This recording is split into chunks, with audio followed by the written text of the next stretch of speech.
Baik, bismillahirrahmanirrahim. Assalamualaikum warahmatullahi wabarakatuh. Innal hamdalillah nahmaduhu wa nasta'inuhu wa nastaghfiruh ya Rabb. Wa na'udzu billahi min syururi anfusina wa min sayyiati a'malina. May yahdihillahu fala mudilla lahu wa may yudlilhu fala hadiya lahu. Asyhadu an la ilaha illallah. Asyhadu an la ilaha illallah. Asyhadu an la ilaha illallah. Wa asyhadu anna Muhammadan abduhu wa rasuluhu la nabiyya ba'dah. Allahumma salli ala Sayyidina Muhammad wa ala alihi wa ashabihi wa insyaallah wa man tabi'ahum bi ihsanin ila yaumiddin. Dan khususnya ya Allah, semoga Engkau rahmati kami-kami yang Engkau kumpulkan ya Allah di grup ini, dalam program ini. Ya Allah, jadikanlah kami selalu merasa butuh padamu ya Allah, baik dalam keadaan sempit dan terlebih dalam keadaan lapang ya Rabb. Yang seringnya kami lupa merasa bisa tanpa bantuanmu, merasa hebat dengan ilmu-ilmu, merasa cukup dengan kesempatan-kesempatan yang hadir, sampai lupa ya Allah, padahal Engkau yang ngasih. Maka jadikanlah ya Rabb puncak kecintaan tertinggi hamba adalah Engkau ya Allah. Puncak kenikmatan hamba adalah kenikmatan berbincang denganmu ya Allah. Capek ya Allah hidup untuk dunia, untuk pandangan orang, dan untuk kesenangan pribadi. Maka benarlah ya Allah, para orang-orang yang Kau telah bukakan hatinya, bahwa penderitaan paling dalam adalah menderita karena berharap selain dari pandangan-Mu ya Allah, ingin dipandang oleh orang lain. Maka duhai Allah Rabb kami, program ini bukanlah kebetulan Engkau ingin kami mengingat, Engkau ingin kami merenung, Engkau ingin kami berdiam diri sejenak untuk melihat dari mana kami berasal, sedang apa yang dikerjakan sekarang, dan mau kemana digerakkan kaki ini. Ya Allah, rahmatilah ilmu kami, rahmatilah diri kami, karuniakanlah ilmu yang manfaat ya Allah. Rabbi zidni ilma warzuqni fahma.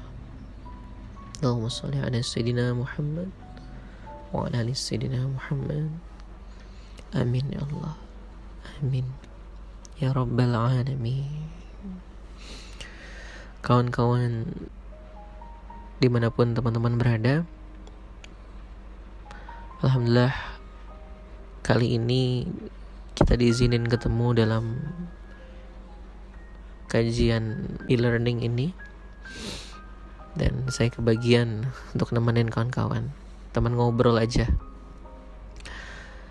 Mari yuk, yang masih merasa ini adalah saya lagi ikut training, saya lagi ikut seminar, atau saya lagi ikut kajian online, hilangkan itu semua. Sadarilah bahwa Allah milih kita untuk melihat ke dalam diri kita sendiri, tentang apa-apa yang sudah lewat, tentang apa-apa yang sedang dikerjakan, dan tentang apa yang akan dikerjakan. Bismillah.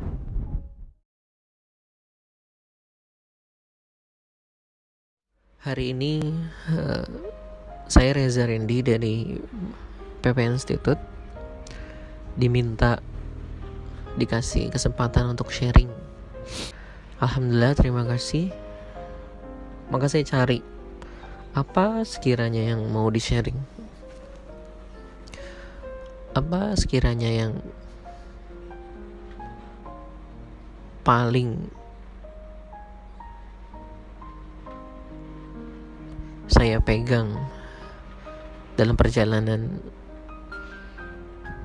dia jalanin hidup, dan apa yang ketika itu dipegang sama kawan-kawan juga itu bisa mengundang pertolongan Allah, baik teman-teman yang sedang punya masalah atau punya keinginan.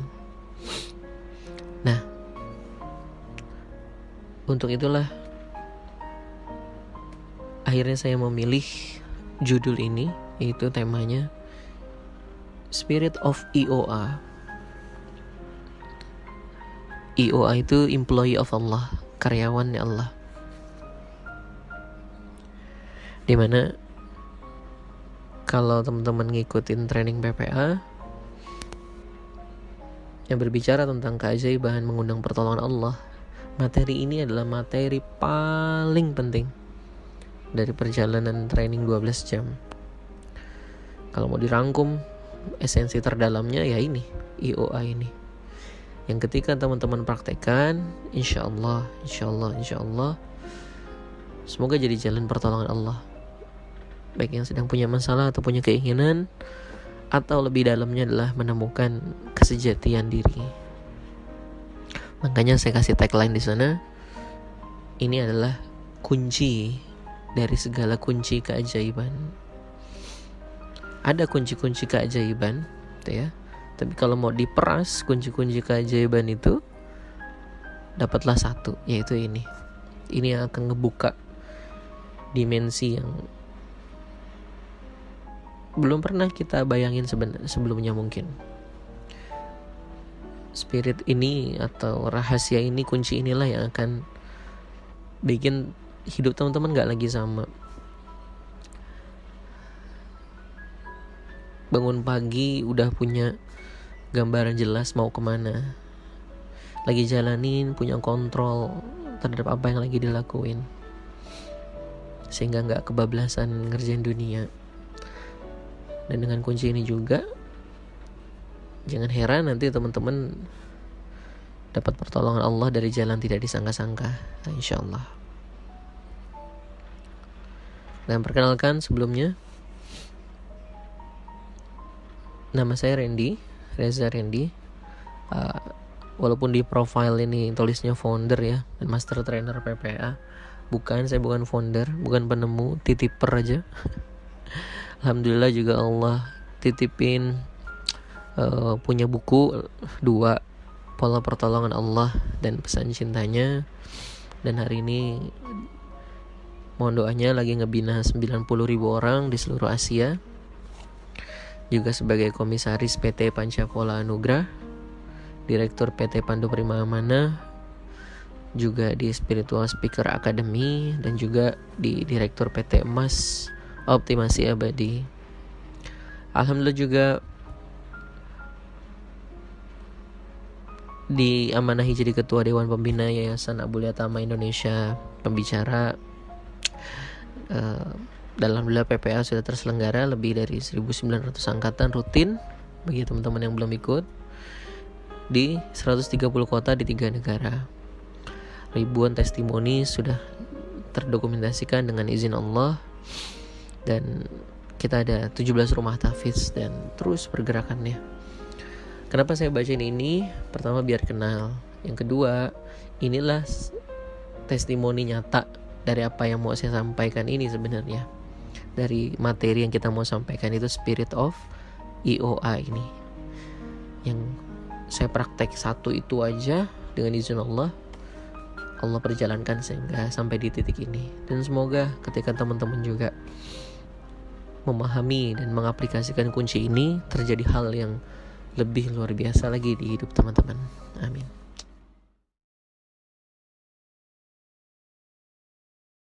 Baik, saya akan mulai dari why.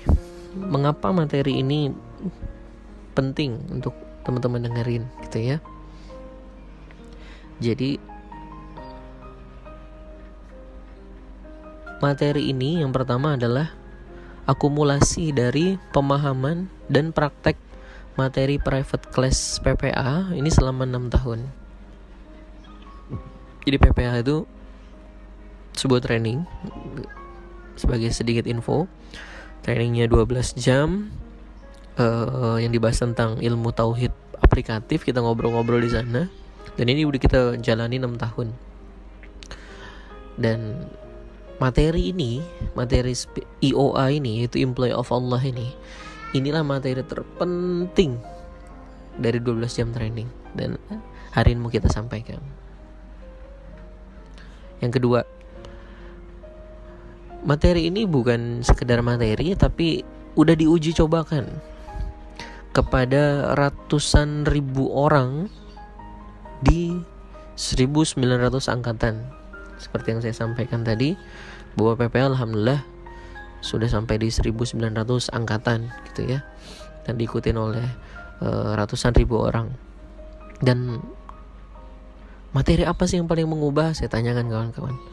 Yaitu IOA. Ingat PPA, ingat materi PPA, ingat apa? IOA mas. Saya pengen jadi IOA mas. Hidup saya berubah setelah saya praktekin IOA mas. Nah itu, dengan izin Allah. Dan yang ketiga, ngapa ini penting buat teman-teman dengerin? Dengan izin Allah, insya Allah mengundang ribuan keajaiban pertolongan Allah dalam penyelesaian masalah.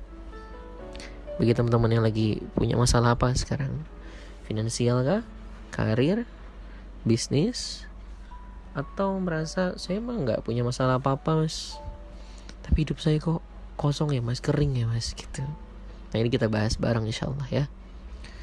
Dan juga saya sertakan testimoni itu di atasnya. Di dimensi hidup manusia itu ada 7 ya. Ada dimensi spiritual, finansial, apalagi sosial, fisik, estetik, intelektual, dan lain-lain. Cuman ini saya kerucutin aja, jadi 5 besar lah ya. Dimensi spiritual, finansial, bisnis, sosial, dan fisik. Satu bermasalah, ini ngaruh ke yang lain. Contoh, spiritualnya oke, tapi fisiknya bermasalah, hidupnya error juga tuh, bermasalah juga maksudnya. Biasanya ini kejadian sama ustadz ya. Isi kajiannya kajiannya bagus, hatinya terjaga, tapi fisiknya bermasalah sehingga sakit-sakitan. Bisnisnya oke, kenceng, omsetnya besar, tapi spiritualnya nggak diurus. Ini terjadi kehampaan. Nah ini biasanya kejadian sama pebisnis. Makanya keren banget nih, yang dibahas bukan sekedar teknis ilmu bisnis ya, tapi juga nilai atau prinsip hidup, rahasia di balik hal-hal teknis itu. Justru ini yang paling penting, itu yang paling dahsyat itu. Bukan berarti hal teknis tidak penting gitu ya. Ini balik lagi, ketika yang dikejarannya bisnis, spiritualnya nggak dijaga, ya begitu jadinya. Dan saling terkait ini. Nah alhamdulillah dengan mempraktekkan spirit IOA ini, banyak itu yang ngabarin di sisi spiritual ya. Mereka ngomong gini, alhamdulillah saya bisa merasakan nikmatnya jatuh cinta lagi sama Allah mas. Saya gampang ingatnya lagi ke Allah mas. Tuh. Dari sisi finansial, ada yang utang sampai 50 miliar lunas dalam waktu sekian bulan, ada yang tahun gitu ya. Allahu Akbar, utang saya 50 miliar lunas mas. Dari sisi bisnis, Masya Allah omset bisnis saya baru 2 bulan sudah miliaran. Ada juga kayak gitu. Yang sakit fisik di kelas-kelas PPA banyak juga. Mas saya udah divonis kanker mas, hitungan menit sembuh. sosial juga, mas rumah tangga berantakan, tapi dengan izin Allah membaik. Dan itu terjadi banyak yang di luar nalar manusia. Keajaiban pertolongan Allah datang itu sampai kadang-kadang kita, masa iya bisa sih kayak gitu. Tapi kalau udah Allah yang kehendak, nggak ada yang nggak mungkin. Ternyata rahasianya apa yang mengundang hal-hal itu? Ya IOA itu. Makin penasaran ya. Jadi IOA itu sebenarnya kayak gimana sih? Gitu ya. Kita bahas di slide berikutnya.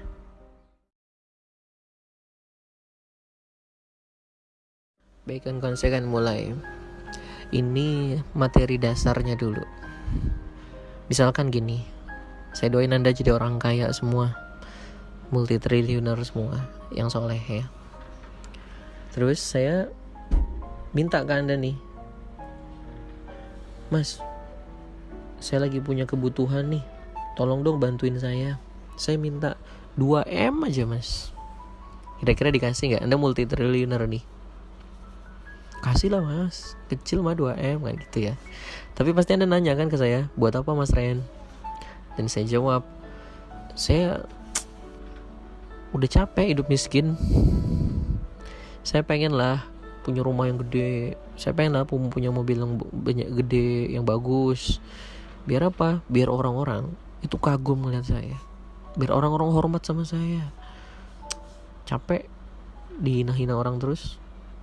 Biar mereka tuh tunduk nanti sama saya mas. Kira-kira kalau alasannya kayak gitu, dikasih apa enggak? 100% mah gak dikasih lah ya. Tapi gimana kalau saya mintanya begini, mas saya minta dong 50M mas. Berat gak bagi multi-triliuner? Insya Allah enggak. Tapi nanya juga kan akhirnya, untuk apa mas 50M? Bagi saya mah kecil, ada mas gitu. Tapi kenapa mas minta 50M untuk apa? Terus saya jawab, mohon diaminin ya kawan-kawan ya, saya pengen mas punya yang namanya Kampung Tauhid Indonesia, dimana di sana orang-orang yang tinggal di sana udah mikirnya bagaimana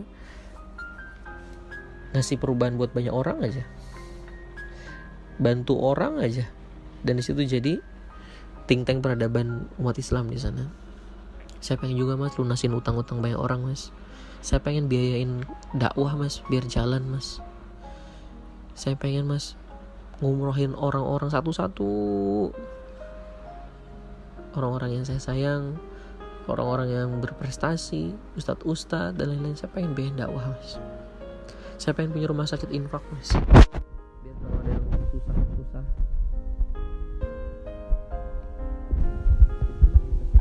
pakai dana itu mas. Pertanyaan saya, dikasih gak kira-kira? Kasih lah mas, gitu kan. Pertanyaan saya, kenapa mintanya lebih gede malah dikasih, tapi minta kecil malah gak dikasih? Apa jawabannya? Benar. Karena yang pertama tadi niatnya buat diri sendiri mas, sedangkan yang kedua niatnya buat orang lain. Itu ternyata niat itu terbagi 3. Ada niat sempit, standar, dan luas. Coba diulang. Niat sempit, standar, dan niat yang luas. Kenapa yang pertama tadi, case pertama gak dikasih? Karena niatnya sempit ya, buat dirinya sendiri. Tapi kenapa yang kedua dikasih? Karena niatnya pengen ngasih maslahat buat banyak orang, manfaat buat banyak orang. Oh jadi gitu ya mas ya. Niat itu terbagi 3 ya. Niat sempit, standar, dan luas. Dan pertolongan Allah adanya di niat yang mana? Niat luas. Gampangnya gini, Allah lillahi ma fis samawati wa ma fil ard. Allah punya langit dan bumi. Anda butuh modal bisnis, Anda gak punya kapasitas atau apapun gitu ya untuk membesarkan bisnis Anda, atau pengen menjalankan bisnis, tenang aja, Allah itu yang punya semua kan. Minta aja sama Allah. Tapi pertanyaan nanti, yang dilihat sama Allah adalah hatinya. Ya Allah, saya pengen bisnis saya besar. Dilihat hatinya tuh. Kamu pengen punya bisnis besar, ternyata hanya pengen dibilang entrepreneur sukses ya, niatnya sempit. Kamu pengen punya omset besar, karena kamu udah capek aja hidup miskin ya, niatnya sempit. Atau kamu hanya pengen jadi pebisnis saja ya, passion kamu di sana ya, itu niatnya standar. Tapi ketika niat kita benar, dilihat ke dalam hati kita oleh Allah, oh kamu pengen bisnis, ternyata pengen ya ngebiayain kendaraan dakwah ini biar jalan, itu luas. Oh kamu pengen punya omset besar nih, pengen lunasin utang banyak orang ya, kamu ambil sebagian dan sebagian besarnya kamu kasih pada banyak orang. Oke baik, tak kasih yang banyak malah.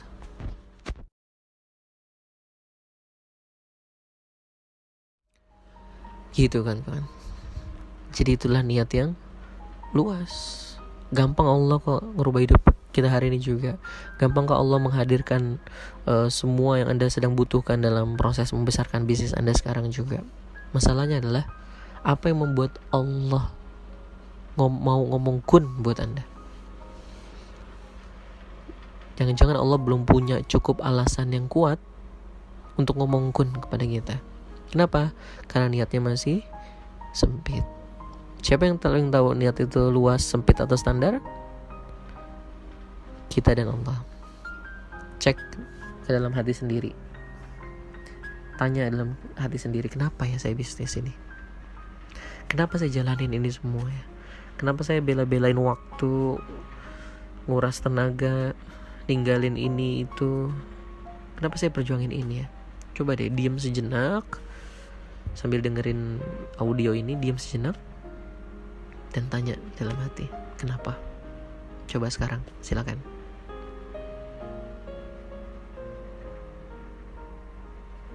Dan jawab dengan jujur.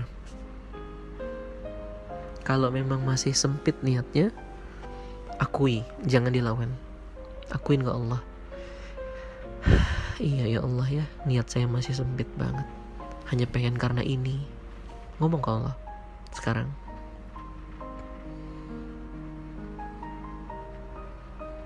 Kemudian istighfarkan untuk menetralkan. Anda istighfarkan dan sekarang ngomong sama Allah, ya Allah, mulai hari ini saya jalanin bisnis ini, Allah, karena apa? Untuk apa? Silakan. Pastikan itu bukan buat diri sendiri aja manfaatnya, tapi buat banyak orang. Dan Allah gak bisa dimodusin.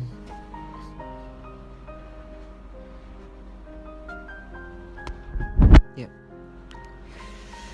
Saya jadi teringat perkataan guru saya, Ren, jika kamu hidup hanya untuk mencukupi perutmu sendiri, maka Allah akan memberikan sebanyak itu. Cukup buat perutmu sendiri. Tapi Ren, jika kamu hidup untuk mencukupi perut banyak orang, maka Allah akan mencukupkannya sebanyak itu. Jadi sekarang ngerti perkataan guru saya itu. Iya benar guru. Allah tergantung niat hambanya kan, prasangka hambanya, niat hambanya. Bahkan di Riyadhus Shalihin pasal 1 kan gitu kan, innama a'malu binniyah, semua tergantung niat. Ayo jujur-jujuran deh, niatnya apa? Itu adalah kunci paling penting untuk mengundang pertolongan Allah. Dengan itu aja, oh Masya Allah, banyak kemudahan-kemudahan dibukain sama Allah. Sama Anda yang lagi punya sakit gak sembuh-sembuh, coba cek niat sehatnya karena apa. Anda yang lagi punya hutang gak selesai-selesai, coba cek niatnya karena apa nyelesain hutang. Anda yang lagi punya keluarga yang bermasalah, anaknya nakal atau apapun, coba cek kenapa Anda niat ngerubahnya karena apa. Kalau memang sempit, akui, istighfarkan, rubah niatnya. InsyaAllah Allah akan tolong nanti. Dan ini udah terbukti berkali-kali di kelas-kelas PPA gitu kan kawan. Nah,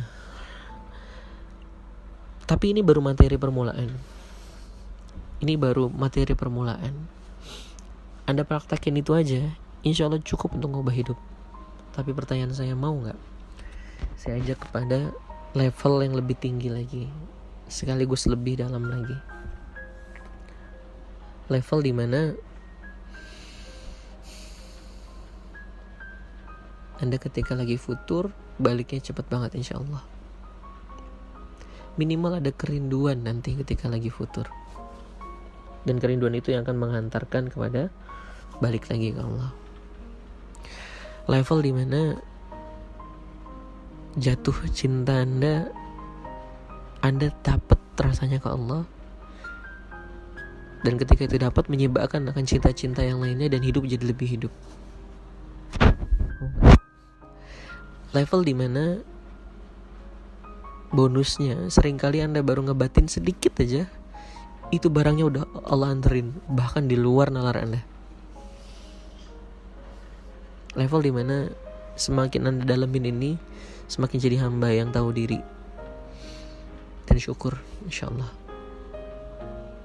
Mau gak kira-kira? Hidup Anda gak sama lagi insya Allah. Mau mas, tapi ada konsekuensinya.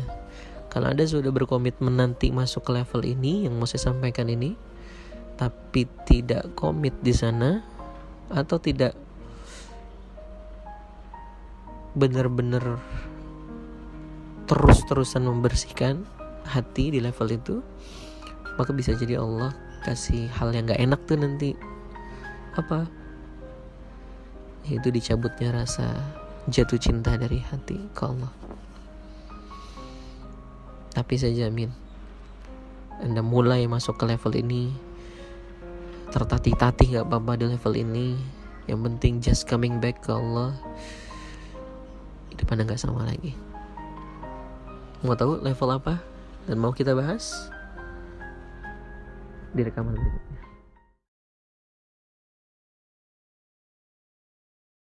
Baik. Kalau Anda mau masuk ke dalam level itu, level apa tuh ya? Saya simpen dulu namanya. Kalau Anda mau masuk ke level itu, Anda harus meluaskan satu hal terpenting di hidup Anda. Yang kalau hal terpenting itu gak ada, kita gak bisa hidup. Nah justru hal terpenting itu kasih ke Allah. Jadi bukan niat temporer barusan tuh, niat yang diluaskan lagi, tapi ini next levelnya. Apa tuh hal terpenting dalam hidup kita itu? Nyawa. Luaskan nyawa Anda. Dalam artian wakafkan diri kita ke Allah. Ya, sekali lagi saya bilang, wakafkan diri kita ke Allah. Orang-orang yang mewakafkan dirinya ke Allah ini hidupnya indah. Tadinya orang-orang kayak gini mau saya sebut dengan panggilannya Allah tuh. Dan orang-orang di level ini dipanggil dengan bahasa yang paling intim dari Allah. Apa tuh? Inna awliya Allah la khawfun alaihim wala hum yahzanun. Kata Allah, wahai para hambaku, ketahuilah, para kekasihku itu tidak lagi takut dan tidak lagi sedih hatinya. Datangnya dunia, perginya dunia udah gak membuat dia takut dan sedih. Ya, takut dan sedih wajar, tapi dia lebih takut apa? Takut kalau gak bisa dekat lagi sama Allah. Sedih kalau Allah marahin dia dan memalingkan wajahnya dari dia. Aulia Allah, walinya Allah. Nah, orang-orang kayak ginilah ya orang yang mewakafkan dirinya ke Allah. Nah, di level ini tadinya saya mau nyebutnya orang-orang mewakafkan diri ya. Anda misalkan nanti selepas kajian ini mewakafkan diri ke Allah, tadinya mau saya sebut dengan panggilan Allah itu tadi, aulia Allah, kasihnya Allah, walinya Allah. Cuman kok ketinggian. Tadi cari turunannya apa, orang-orang yang menyerahkan diri ke Allah, mewakafkan diri ke Allah. Dapatlah EOA, employee of Allah, para kekasihnya Allah. Mereka-mereka orang-orang yang sudah mewakafkan dirinya, waktunya, ATM-nya, karirnya, bisnisnya, belajarnya, ilmunya, apapun yang dia bangun itu buat Allah. Wah mas, ketinggian mas. Oke, saya pakai contoh. Guru saya, beliau waktu masih mudanya, setiap habis sholat itu nangis-nangis tuh, masuk ke dalam mimbar masjid, nangis-nangis ngeluarin suara. Begini ngomongnya tuh dalam doanya, ya Allah, jadiin saya orang yang manfaat buat banyak orang. Hamba wakafkan diri hamba padamu ya Allah. Gitu tuh. Sampai marbot masjidnya itu rada kesel sama dia dan akhirnya diusir tuh. Kamu jangan sholat sini lagi ya, berisik kayak gitu. Waktu masih mudanya. Akhirnya pindah ke sebuah tempat daerah, dan ternyata di tempat itulah Allah rubah hidupnya 180 derajat. Allah cahayai di rumahnya, Allah cahayai daerahnya, wasilah dia. Allah cahayai bahkan negeri ini, wasilah beliau. Pengaruhnya kemana-mana, sampai ke luar negeri juga. Dan Allah kasih banyak fasilitas ke beliau. Di level ini nyebutnya bukan lagi dapat keajaiban. Di level ini nyebutnya bukan lagi dapat miracle, tapi apa? Fasilitas. Bedanya fasilitas sama miracle, keajaiban adalah kalau miracle ada potensi habis buat dia. Bendanya sama nih, mobil. Oh, saya dapat mobil, bisa jadi buat habis buat dia. Tapi orang yang menganggap ini adalah fasilitas, maka dia gunakan lagi buat nolong banyak orang, terutama buat deketin umat ke Allah, hamba-hambanya Allah balik ke Allah gitu. Dan sama Allah dititipin apa guru saya ini? Banyak fasilitas. Dititipin fasilitas Darut Tauhid, manajemen kolbu, dan lain-lain. Siapa? Ya, betul, Agim. Itu kisah tentang beliau. Orang-orang yang sudah mewakafkan dirinya ke Allah. Siapa lagi? Ada guru saya yang lainnya lagi. Kita bahas di rekaman berikutnya. Guru saya yang lainnya lagi, waktu itu udah meninggal sini. Waktu itu pernah kena narkoba. Siapa? Iya, Uje. Beliau bilang, saya pernah hidup dalam kondisi gelap, segelap-gelapnya. Ya. Tapi di titik gelap itulah dia wakafin diri ke Allah, dia balik ke Allah. Dan lihat, ketika dia mewakafkan dirinya ke Allah ya, meniti jalan ke Allah, Allah bukain tuh jalan buat beliau tuh. Dan itu janjinya Allah, walladzina jahadu fina lanahdiyanahum subulana. Maka barang siapa yang bersungguh-sungguh menempuh jalan ke Allah, Allah bukakan jalan-jalan buat dia. Allah tuntun hidupnya. Dan lihat, pas di endingnya beliau meninggal, kayaknya satu Indonesia ini kehilangan gitu ya. Dan luar biasanya adalah Allah tutup mata tuh. Siapa Uje sebelumnya pemabok kayak, main dunia malam kayak, dan lain-lain, narkoba kayak, Allah akan tutup mata tuh. Allah juga tutup mata, gak ngelihat siapa Umar bin Khattab sebelumnya, yang dulu mau bunuh Rasul, malah ngubur anaknya hidup-hidup. Allah juga gak ngelihat Khalid bin Walid yang dulu tempur sama Rasulullah. Buktinya apa? Umar bin Khattab jadi khalifah, dan Khalid bin Walid jadi Saifullah, pedangnya Allah. Dan sadarkah teman-teman yang lagi denger ini, pun Allah juga seakan tutup mata dengan dosa-dosa kita. Kenapa? Buktinya Anda masih diizinin dengerin materi ini. Karena nanti di akhir materi ini pilihannya cuma 2, take it or leave it. Tinggal ambil atau tinggalkan sama sekali. Allah gak ngeliat tuh dosa-dosa riba kita.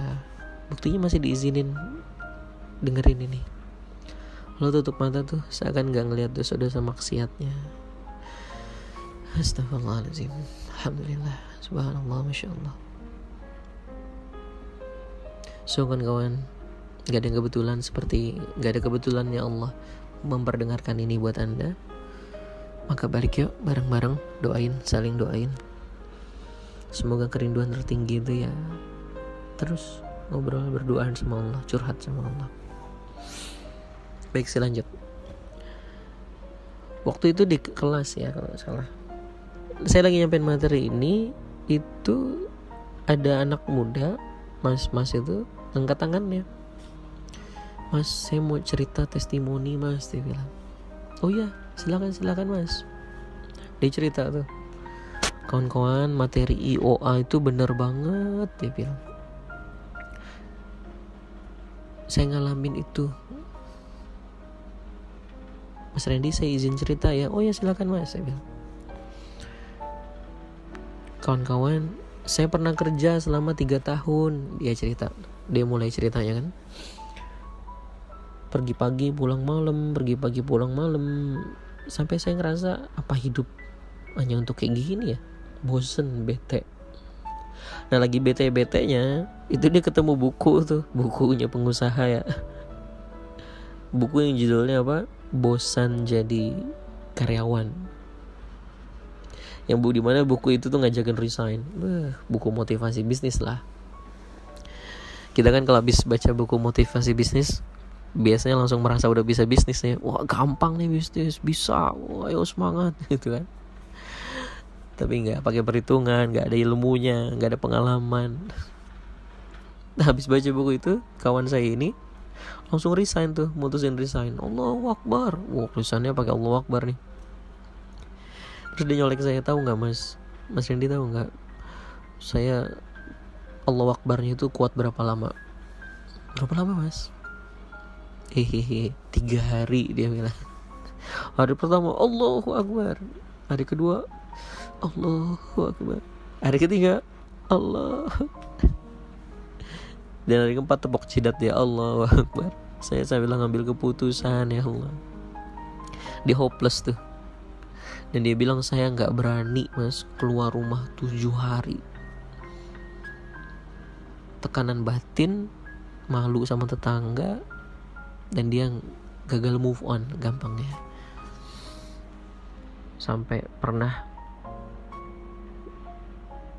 nyiasatin pakaian rapi hanya untuk dibilang punya kerjaan.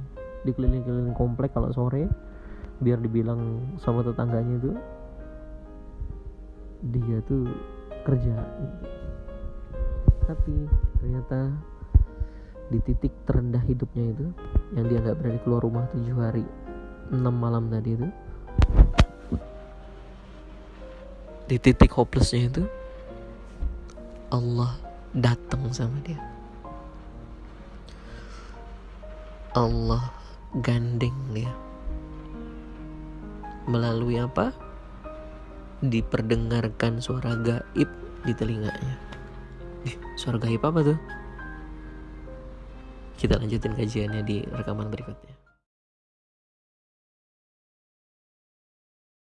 Penasaran ya? Suara gaib kayak gimana? Jadi suara gaib itu, dia waktu itu lagi sore-sore ya, di depan rumah, matanya kosong, hopeless lah.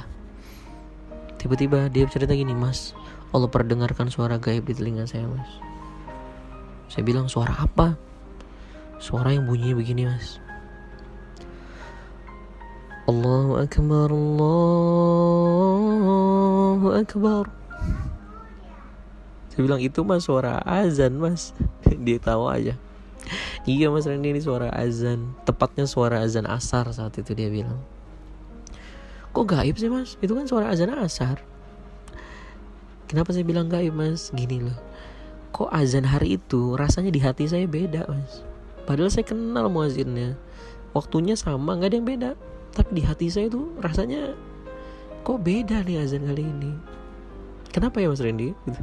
Saya jawab, oh gampang Mas, emang orang kalau lagi kena masalah sama azan sensitif. Kita gitu banget ya. Nah, harusnya jawaban azan itu kan Allahu Akbar ya. Ini dia karena merasa itu, saya merasa bukan kayak azan Mas, tapi kayak Allah tuh dari masjid manggil-manggil sini, datang ke sini gitu. Maka saat dengar azan itu jawabannya bukan Allahu Akbar, tapi jawabannya apa? Jawabannya gini. Matanya kosong natap ke langit, terus dia berdiri ngomong gini, labbaik Allahumma labbaik, hamba datang ya Allah memenuhi panggilan-Mu. Saking hopelessnya dia begitu tuh.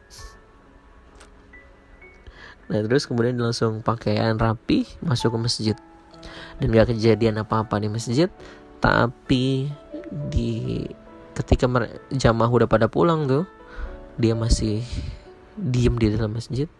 Dia gak zikir, bahkan dia juga gak doa, dia diem aja.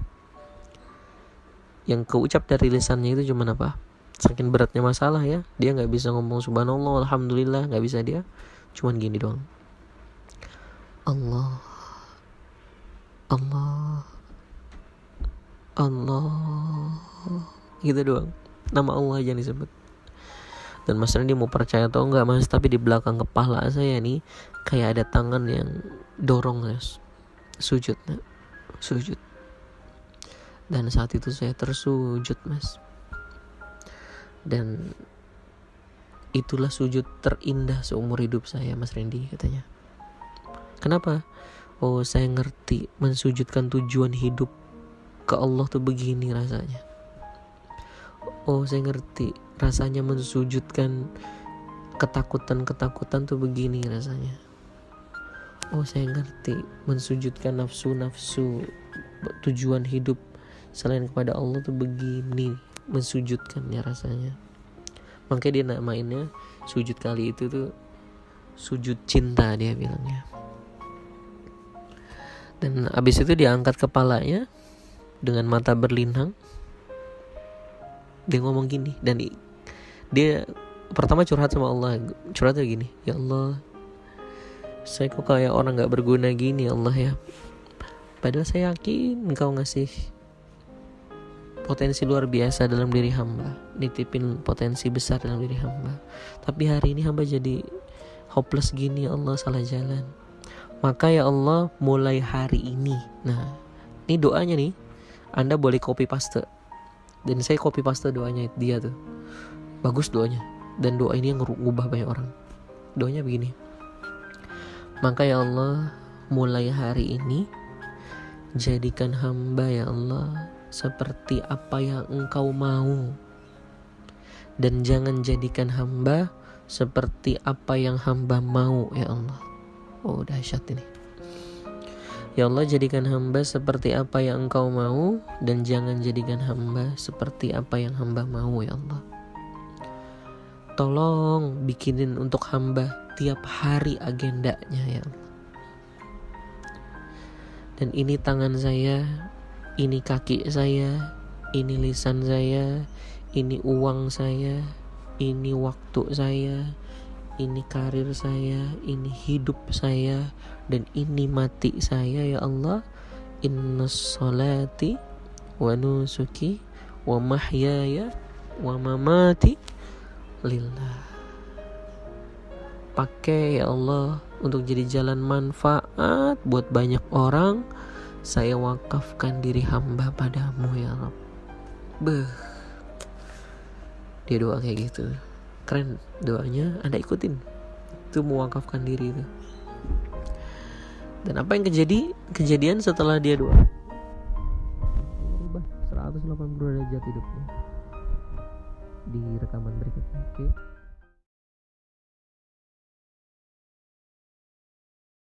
Dan apa yang kejadian? Allah rubah 180 derajat hidupnya. Dari yang dia bilang, Mas dulu saya gak punya teman di rumah sendirian, sekarang Allah bikin temennya se-Indonesia, ada di mana-mana. Dia bilang gak punya uang buat makan, sekarang malah bisa bantu orang dengan izin Allah. Terus tiap hari keliling terus digerakin sama Allah untuk bantu banyak orang. Dan banyak orang yang dengan izin Allah terbantu kan wasilahnya kawan saya ini.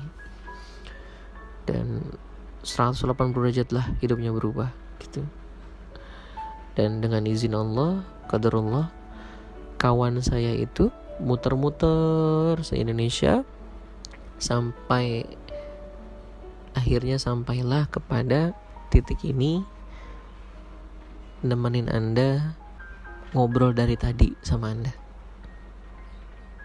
Itulah teman Anda, teman saya. Maksudnya siapa? Ya, itu kisah saya sendiri, kawan-kawan. Itu saya dulu begitu. Makanya materi IOA ini benar-benar ngubah saya secara pribadi, dan ketika saya share kepada banyak orang juga kawan-kawan banyak yang berubah dengan izin Allah. Dan hari ini saya sharing ke Anda sebagai bukti nyata kemahakuasaan Allah. Gitu kawan-kawan. Wakafkan diri Anda ke Allah dan lihat nanti apa yang kejadian. Nah, orang-orang yang udah mewakafkan dirinya ke Allah, employee of Allah, kerjanya kan udah untuk Allah nih. Kalau udah kerja sama Allah, digajinya langsung sama Allah, dikasih fasilitas langsung sama Allah, dan lain-lain. Bahkan mungkin Anda akan digerakkan kepada suatu titik puncak terbaik hidup Anda yang Anda sendiri gak tahu bisa sampai ke situ ternyata. Contoh, misalkan Anda karyawan gitu ya, terus ditunjuk sama bos, Mas kamu ekspansi sana, bisnisnya ke Jepang. Terus kita bilang tuh, duh bos jangan, saya gak punya ilmunya bos. Bosnya bilang apa? Tuh kan saya nyuruh, nanti saya kursusin atau saya ajarin langsung. Terus kita bilang lagi, bos tapi saya gak punya uang ke sana bos. Loh kan saya yang nunjuk, saya yang nyuruh, saya yang nugasin, nanti saya beliin tiket pesawatnya. Tapi bos saya gak punya kenalan di sana bos. Nanti saya, bukan hanya kenalan, saya kirimin tim-tim terbaik saya buat bantuin kamu di sana. Tempat tinggal saya siapin semua di sana. Apa yang kamu butuhkan saya siapin. Tapi dengan satu syarat. Apa itu bos? Kamu kesana dalam rangka ngebesarin perusahaanku, bukan perusahaanmu. Paham gak maksudnya? Kalau kamu jadi karyawanku, karena kamu karyawanku dan kamu lagi ngegedein perusahaanku, maka aku kasih semua fasilitas itu. Tapi kalau kamu lagi ngegedein perusahaan nafsumu sendiri, impian pribadimu sendiri, dan kamu lagi gak ngerjain perusahaanku, buat apa aku nolong kasih semua fasilitas itu? Gitu kan kawan. Saya ngomong panjang lebar ya, pada Allah ngomongnya simple banget. Itu apa? In tansurullah yansurkum wa yusabbit aqdamakum. Kamu tolong gedein perusahaanku, besarkan kerajaanku, maka aku tolong kalian semua dengan semua fasilitas dariku. So sekarang kita tanya ke dalam diri sendiri, kita ngelakuin semua ini, bangun kerajaan bisnis Anda, usaha Anda, keluarga Anda, impian-impian Anda, ini dalam rangka apa? Ngegedein perusahaan sendiri atau ngegedein perusahaannya Allah? Anda yang paling tahu. Dan ketika itu udah benar, let's see what will happen. Your life will never be the same again. Hidup Anda gak sama lagi. Pertanyaannya, oke mas, sekarang saya sudah paham employee of Allah itu mas. Gimana mas? Ajarin ke sana mas, tuntun ke sana mas. Langkah-langkahnya gimana mas? Maka saya akan bahas secara singkat dalam, mudah-mudahan bisa satu rekaman ya, karena ini udah sangat singkat sekali kajiannya, nggak bisa full semua saya kasih. Nanti ketemu aja di training PPA, tapi saya di rekaman berikutnya saya akan ajarkan step-step bagaimana bisa mewakafkan tadi, gitu ya.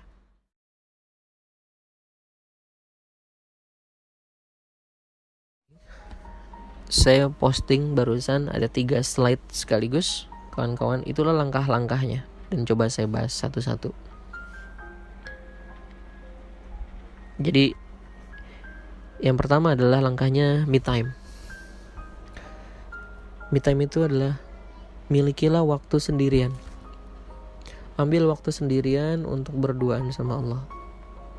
Menjeda hidup sejenak, mengambil jarak dengan diri kita sendiri untuk mempertanyakan 3 pertanyaan dasar manusia. Kita dari mana, sedang apa, hendak kemana. Ambil waktu sendirian kawan-kawan. Tanya 3 pertanyaan itu. Berduaan, ngomong sama Allah. Karena dia yang mengenal dirinya akan mengenal Allah. Dan dia mengenal Allah akan tahu inginnya, bukan ingin pribadinya. Dan dia yang udah tahu inginnya, maka dia akan hidup dengan inginnya Allah, bukan dengan ingin pribadinya dia. Ambil waktu. Hidup gak harus lari terus kan. Pit stopnya, ada mid time-nya. Dan ciri khas para orang-orang terpilih dari Allah adalah dia yang menjeda. Dia yang punya waktu mid time berduaan sama Allah. Pas sholat itu mid time, kan sholat itu mid time mas. Bisa jadi enggak. Kenapa? Karena sholatnya aja penggugur aja, gak ada intim-intimnya ngobrol sama Allahnya. Itu yang pertama kawan-kawan. Jeda. Tanya dalam diri, cari hakikat hidup ini. Itu yang pertama. Nah, bersamaan dengan me time itu, bersamaan Anda mencari 3 pertanyaan itu, di dalam waktu sepi dan sendiri Anda, wakafkan diri. Wakafkan diri. Ngomong sama Allah dengan doa yang tadi ya. Ya Allah, mulai hari ini, gak harus sama doanya, tapi poin-poinnya itu. Anda wakafin diri ke Allah. Mulai hari ini Allah, saya pakai tangan saya, mulut saya, uang saya Allah untuk jadi jalan manfaat buat banyak orang. Hamba wakafkan diri hamba padamu ya Allah. Ngomong sama Allah kayak gitu. Inna sholati wa nusuki wa mahyaya wa mamati. Dan lah, itu geter Anda pas ngomong gitu nanti itu. Dan lihat nanti hidup Anda dituntun sama Allah. Dan yang terakhir, ketiga, bersungguh-sungguh. Setelah Anda tadi menjeda hidup, terus menemukan 3 pertanyaan itu di dalam kesendirian Anda, kemudian Anda terus mewakafkan diri itu ya pada Allah, dan itu tabiat para nabi dan rasul. Ketiga adalah buktikan sungguh-sungguh. Ayo keluarkan energi terbaik Anda. Ayo keluarkan harta terbaik Anda, pikiran terbaik Anda, waktu terbaik Anda, buat jadi wasilah kebaikan buat banyak orang. Fokus aja ngasih kebaikan, dan lihat hidup Anda akan berubah tanpa Anda sadari. Dan Allah bilang gitu, walladzina jahadu fina lanahdiyanahum subulana wa innallaha la ma'al muhsinin. Dan barang siapa yang bersungguh-sungguh mencari keridhaan kami, maka akan kami tunjukkan jalan-jalan kami padanya. Itu tuh kata Allah. Tunjukkan.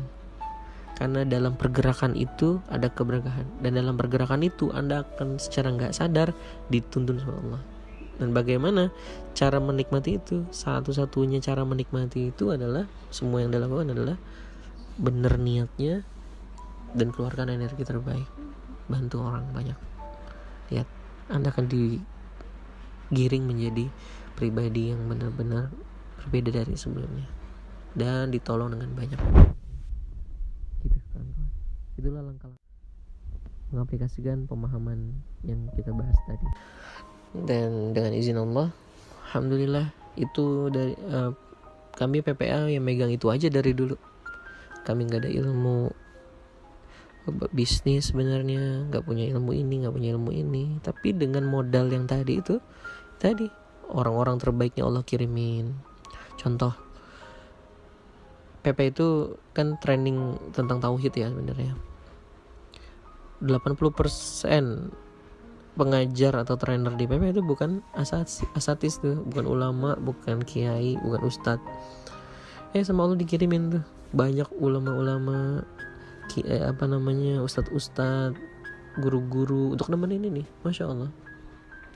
Malah kita sering banget diminta ngisi di pesantren-pesantren yang notabene kita juga nyantren gitu ya. Ilmunya Allah kirimin.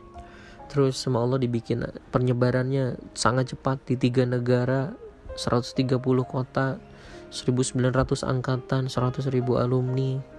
Ini Masya Allah, timnya dibikin solid sama Allah. Ini bahkan ada yang nyeletuk mas, kalau dimasukin Museum Rekor Indonesia nih kayaknya training PPM memecahkan rekor nih mas, sampai 1900 angkatan mas, terus-terusan tiap minggunya ada. Sekali lagi, hadza min fadli rabbi, hadza min fadli rabbi, semua dari Allah. Tuh kan kawan, saya sharing ini ilmu paling dalam sebenarnya dari PPA. Semoga ada pertolongan Allah buat anda. Terus apalagi dikirimin guru-guru lagi untuk ilmu parenting, dikirimin gurunya. Kemudian kita lihat keluarga besar PP ini makin gede, ada pengen umroh, Allah kirimin travel haji umrohnya punya sendiri kayak gitu. Terus apalagi pengen bikin rumah tahfidz, Allah kirimin ada 17 rumah tahfidz. Dan terakhir ini yang Masya Allah ya, semoga Allah berkahi juga, mohon doanya dari kawan-kawan. Gak kebayang gak kebayang punya bisnis emas.